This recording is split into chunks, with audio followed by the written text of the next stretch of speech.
El presente curso se titula La Andalucía literaria de los años 50 y como bien indica este rótulo, se trata de una aproximación a una de las generaciones literarias más brillantes del siglo XX. Posiblemente después de la generación del 27, la generación del 50 sea la generación que nombres, autores más sobresalientes y obras más sobresalientes haya dado en todo el siglo XX. Por lo general se habla de dos grandes focos culturales, uno Barcelona, el otro Madrid, dos focos a los que cualquier escritor pretendía ir porque el centralismo de la época los empujaba a ello. Quien no estuviese en Madrid o en Barcelona no tenía acceso fácil a editoriales, a premios, a revistas. Por tanto, es innegable la potencia de Madrid y de Barcelona en esa época. Ahora bien, el paso del tiempo y la aportación de muchos estudiosos han demostrado que también hubo vida cultural más allá de estas dos grandes ciudades. En la periferia geográfica española también hubo vida literaria y eso es lo que pretende mostrar este curso, cómo Andalucía aportó su tesela al mosaico cultural del medio siglo. Se trata, por tanto, de un curso en el que se va a reflexionar sobre los grupos literarios, las tertulias, las revistas, los suplementos, los epistolarios, los escritores, las obras de escritores bien nacidos en Andalucía o vinculados a Andalucía. El curso además cuenta con una motivación especial, y es que dos de aquellos supervivientes, como a veces se llaman ellos a sí mismos, estarán presentes. Por un lado Pilar Paz Pasamar y por otro lado Ángel García López. El curso está estructurado con un orden que ahora os voy a presentar. Se inicia el curso con una conferencia de José Jurado de la Universidad de Cádiz en la que presenta el estado de la cuestión. Es una conferencia bastante general que debe servir de marco de todo lo que vendrá después y que se titula justamente La generación de los 50 y Andalucía. Una vez hecho este pórtico, vienen tres conferencias también con un carácter general. Por un lado, el propio José Jurado, de la Universidad de Cádiz, como digo, hablará de las revistas andaluzas del medio siglo. En segundo lugar, Olga Rendón, del Grupo de Estudios de Literatura Española Contemporánea de la Universidad de Cádiz, hablará sobre el Grupo Cántico de Córdoba. Y en tercer lugar, el catedrático Manuel Ramos Ortega, de la Universidad de Cádiz, hablará sobre el Grupo Platero de Cádiz. Tras estas tres conferencias generales, viene un miniciclo dedicado a las escritoras, por lo común más olvidada en los estudios del medio siglo. Abre la profesora María Palleras de la Universidad de las Islas Baleares con una conferencia sobre las poéticas, sobre el pensamiento poético de las escritoras andaluzas del 50. Sigue Blas Sánchez Dueñas, de la Universidad de Córdoba, con una conferencia vertebrada a partir del epistolario conservado de la escritora Concha Lagos. Estudia sus cartas y sus corresponsales, es decir, su relación con otras escritoras de la época.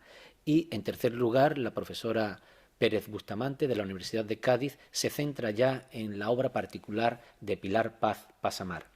Cierra este miniciclo la propia Pilar Paz Pasamar, que toma la palabra para ofrecer un recital poético a partir de su poesía completa, publicada no hace mucho. A continuación siguen una serie de conferencias centradas en los escritores gaditanos.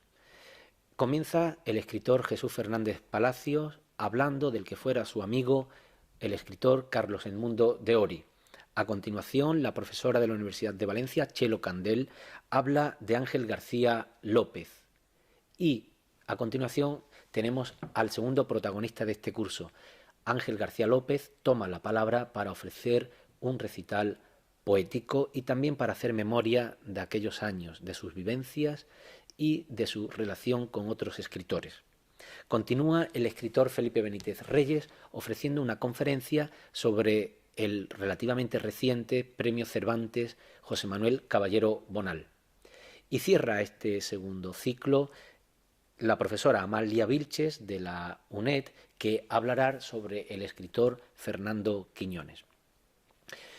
Para cerrar, ofrecemos una mesa redonda que tiene bastante interés porque plantea una reflexión sobre el porvenir del legado del 50. Está constituida la mesa por 3 representantes de fundaciones literarias para que planteen los retos que hoy día tienen estas fundaciones consagradas a los escritores del 50. Están presentes Fernando Domínguez, de la Fundación Caballero Bonal, el gerente de la Caballero Bonal. Está presente Mauro Quiñones, hijo de Fernando Quiñones y director de la Fundación Quiñones. Y está Javier Vela, escritor y gestor de proyectos culturales de la Fundación Carlos Edmundo de Ory. Como broche a este curso hay una conferencia impagable de Pilar Paz Pasamar en la que reflexiona sobre su vida, en la que rememora algunos acontecimientos de su generación en una conferencia titulada Memoria de un tiempo de amistad y poesía. Este es el curso que ofrecemos y con el que pretendemos dar cuenta de la existencia de una pluralidad estética, geográfica, ideológica en la generación del 50. Pretendemos ampliar el canon de la generación del 50 atendiendo a lo que Andalucía pudo aportar a aquellos años de literatura.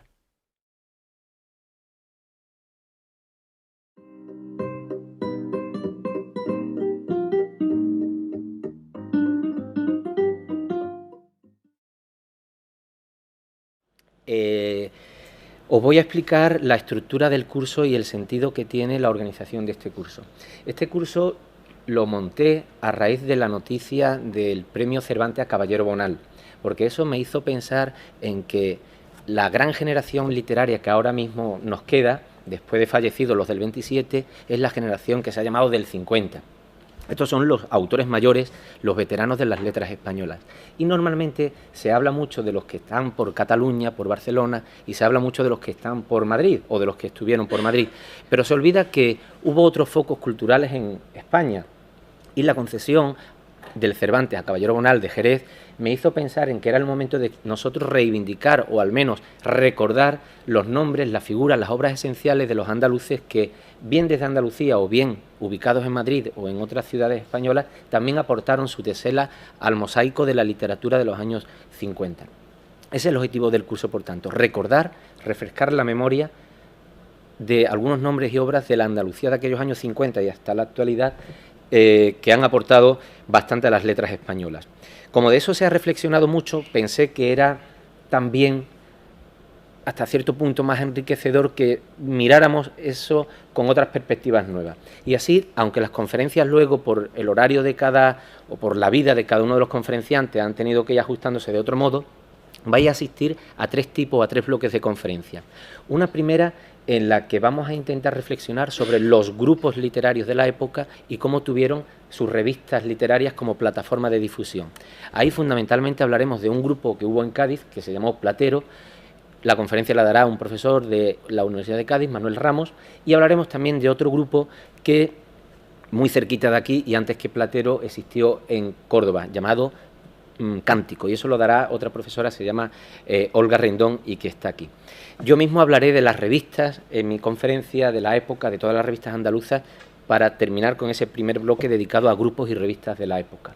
En segundo lugar, y esto tendrá sobre todo mañana su día, vamos a dedicar algunas sesiones a las escritoras, que habitualmente han sido también un poco más rezagadas.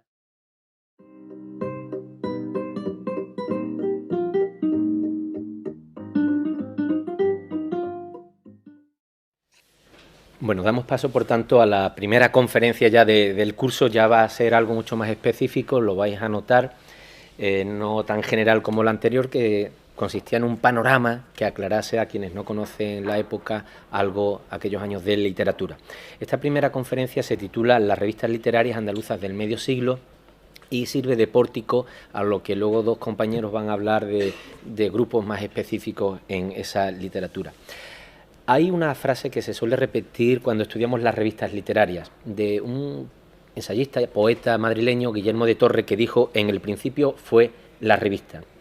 Y, en efecto, esto es muy repetido porque casi todo el mundo conviene en que una revista da muchas más primicias que un libro, porque cuando el libro aparece, decía él también, ya es un cadáver. En cambio, en una revista están los primeros textos de un escritor casi desconocido, están los primeros textos traducidos de algún autor que llega por primera vez a un país. En la revista encontramos monográficos y homenajes que en los libros no se encuentra. Por tanto, la revista es una plataforma de difusión esencial de la literatura, y una vez que ha pasado el tiempo, esa revista nos queda a los investigadores como un pozo sin fondo, muy rico, para conocer lo que en una época determinada se hizo. Las revistas, por tanto, tienen el privilegio de anticipar lo que luego los libros van a recoger, y también tienen el privilegio de ser, por su actualidad y su periodicidad, el lugar idóneo para ciertas polémicas de la época. No entenderíamos la literatura de los años 50 sin las polémicas que se dan en las revistas. Sin la revista Ínsula y Lalle no entenderíamos las polémicas sobre la poesía como comunicación o la poesía como conocimiento. Tampoco entenderíamos la polémica entre Buero Vallejo y Sastre sobre posibilismo e imposibilismo, que también se da en las páginas de la revista, y no entenderíamos la polémica de Dionisio Riturejo y otros falangistas entre los excluyentes y los hombres comprensivos del régimen. Por tanto, las revistas literarias de los años 50 es un campo fundamental para entender nosotros aquella época.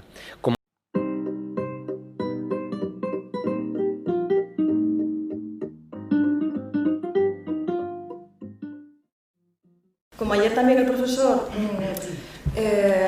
anunció que muchos de los alumnos no eran alumnos de filosofía y letras, ¿no?, de la Facultad de Filología Hispánica, pues yo también me veo un poco la obligación de, no sé, de sentar las bases de Cántico, ¿no?, de presentarlo casi desde el principio, porque Cántico siempre suena como, en fin, ¿no?, el Cántico Espiritual de San Juan de la Cruz, la obra magna de Guillén, y es cierto que ambos autores y ambas obras tienen mucho que ver también con el Grupo Cántico de Córdoba, pero nos situamos en los años 40, 47, que es cuando empieza, se abre la revista Cántico, como es el número de noviembre del 47, y a partir de ahí hasta el 57, son 10 años con un intervalo en medio de años en blanco, como veremos.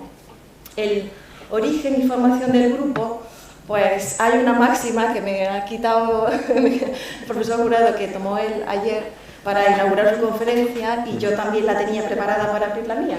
Esa máxima de Guillermo de Torre, que dice que en el principio fue la revista.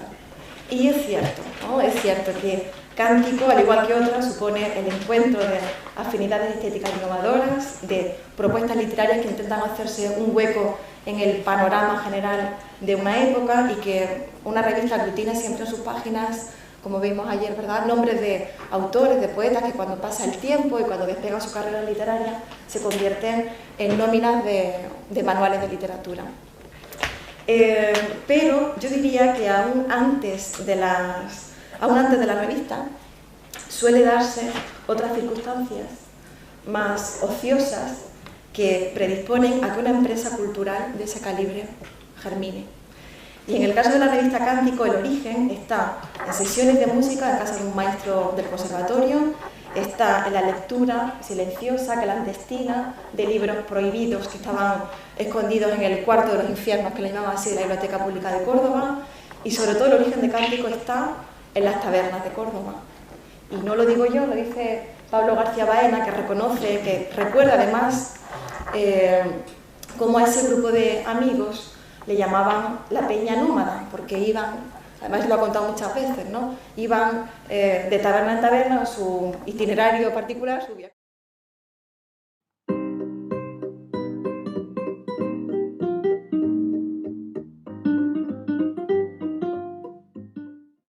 Realmente me abruma, no tengo palabras, como suele decirse, para expresarte mi cariño, mi agradecimiento por todo lo que has dicho, sin duda, pues promovido por la amistad que hace ya muchos años que nos profesamos, ¿eh? Y yo la verdad es que dicen que por sus hijos los conoceréis, ¿no? Bueno, pues yo me honro muchísimo de tener discípulos como tú, ¿eh? Yo creo que en este caso el discípulo ha superado ya con creces al maestro, pero me precio también de haber sido discípulo, director de tesis doctoral de Ana Sofía Pérez Bustamante, que ayer también nos ofreció una conferencia espléndida, llena de datos desconocidos incluso para mí, ¿no?, sobre Pilar Paz Passamar, y también de Olga Rendón, que está aquí muy calladita a mi izquierda, pero que ha hecho una tesis espléndida de otra revista literaria y de las relaciones, porque la revista se presta muy bien, que fue Cántico, ¿no?, la revista Cántico, que ella ya ha estudiado muy bien, que ayer dio una conferencia. La revista se presta muy bien a ver ese entresijo de relaciones, de múltiples ayudas, cooperación entre los poetas, ¿no?, de todas las generaciones. Por hablar de revistas, antes de entrar incluso en la revista literaria Platero, me gustaría no sé, esbozar algunos argumentos, algunos principios básicos para que sepamos un poco por dónde andamos, ¿no? Y esto no lo había reflexionado, pero fue la intervención de Pepe Jurado el otro día el que me hizo. Estos son mis principios y, como decía Groucho Marx, si no les gusta se lo podemos cambiar por otro, pero bueno, estos son los míos, ¿no? Bueno, es verdad, como dijo Pepe el otro día, que si no lo dijo, lo digo yo, que en los años inmediatamente posteriores a la Guerra Civil, las revistas literarias perdieron peso, ¿eh? Es decir, claro que estamos hablando en comparación con las revistas literarias de antes de la Guerra Civil, las revistas llamadas por el maestro Juan Manuel Rosa la Edad de Oro de las revistas literarias, que fueron las revistas del 27, como Litoral, o Carmen y Lola, o Verso y Prosa en Murcia, etcétera, etcétera, ¿no? Claro, respecto a estas, si comparamos las revistas inmediatamente posteriores a la Guerra Civil Española, es decir, desde los años 39 al medio siglo, pues en calidad son inferiores, no cabe duda. Pero esta pequeña crisis, o esta gran crisis, o este bache que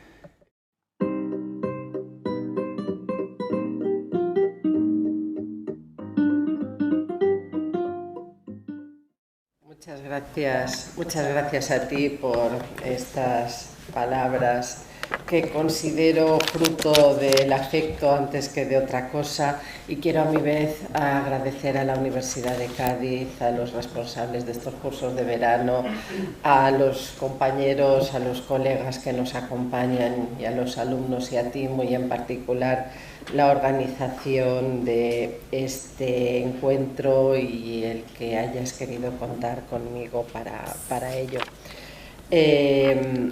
Después de asistir a la maravillosa conferencia de Olga Rendón, creo que la mía va a pecar un poco, a lo mejor, de excesivamente más técnica, o a lo mejor más árida, puesto que ella se apoyaba más en la historiografía, y entiendo que eso para algunos estudiantes que proceden de otras disciplinas distintas de la literatura les daba un asidero que a lo mejor la mía no va a tener.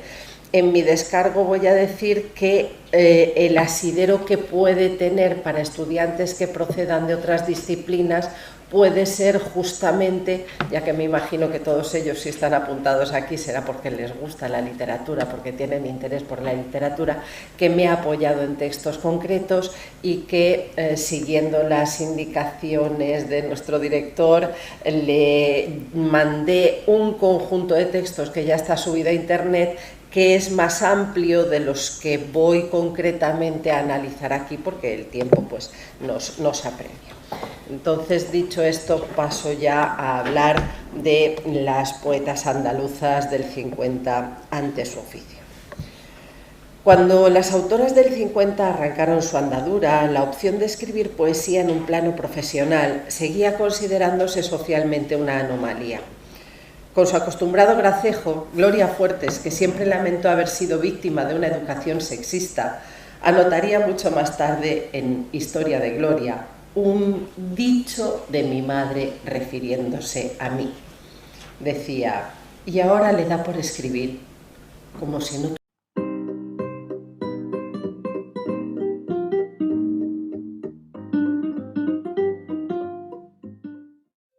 Muchas gracias a Pepe por invitarme, por poder compartir estas sesiones con todos ustedes, también con algunos amigos que me han precedido en el uso de la palabra. Y bueno, yo lo que pretendo pues es dar a conocer en este contexto, en este seminario, un epistolario en su mayor parte inédito y bueno, como hay aquí tanto investigadores ya bastante conocidos, ¿no?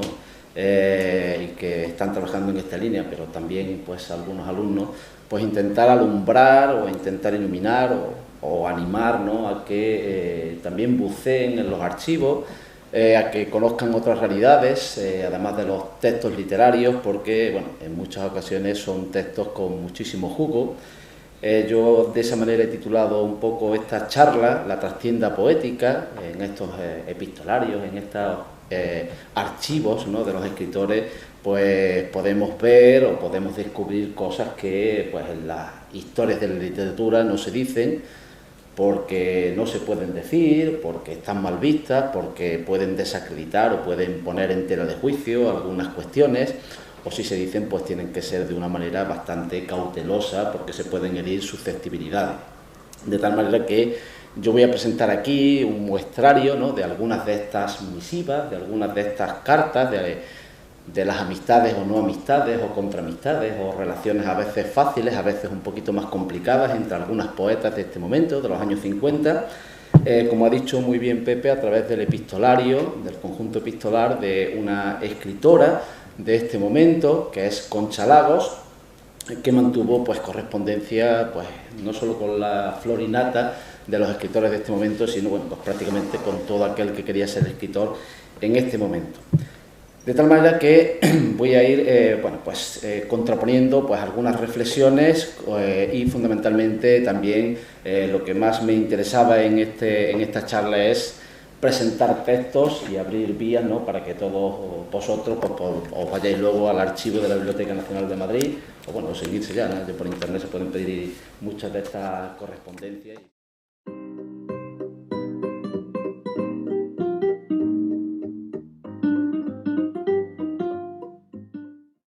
Gracias, Pepe. Bueno, yo siempre estoy muy contenta de participar en estos seminarios que organizas tú con dos jóvenes del grupo y te comes tú todo el trabajo. Bueno, voy a hablar sobre la poesía de Pilar Paz, teniendo en cuenta que hay poco tiempo. Pues quizá para centrarla un poco, me interesa la línea de lo mágico, sí, y como uno siempre encuentra lo que busca, o dicho de otro modo, lo que lleva dentro, claro que he encontrado en Pilar el filón mágico, que es lo que alimenta su poesía. Pilar es todavía una poeta en parte por reivindicar. Ella surge en los años 50 y merece unos comentarios encendidísimos de Juan Ramón Jiménez. Esta niña es genial, le encantan algunos poemas suyos. Carmen Conde, la madrina también José Caballero Bonal, que estaba enamorado de ella, y esto no se suele contar, entonces como no terminó bien el amorío, pues terminó el apoyo literario también. Son estas historias de la literatura que influyen y mucho, ¿no? Entonces unos años 50 muy brillantes, donde ella es una mujer que viene de una familia tradicional por una parte y no tradicional por otra, una familia compleja. La madre había sido cantante lírica y lo había sido a contrapelo de su familia. Estaba muy mal vista una mujer que cantase de corista en un teatro. La madre de Pilar se casa, renuncia a esa realización artística y humana, pero a la hija esa pena de la madre se le queda dentro. El padre pues era un militar de muy buen carácter, luchó en el bando franquista, él era de una familia acomodada, aunque no linajuda, era gente hecha a sí misma, hijo de un tonelero que había hecho fortuna, pero tuvo un hermano republicano y a ese hermano, para protegerlo, se lo llevó consigo a la guerra de médico. Entonces viene Pilar de un ambiente que uno puede imaginar el Jerez tradicional tremendamente cerrado y puede imaginar esa familia dividida y esa gente que es y que no es como los demás. Y ella es una niña muy despierta, muy alegre.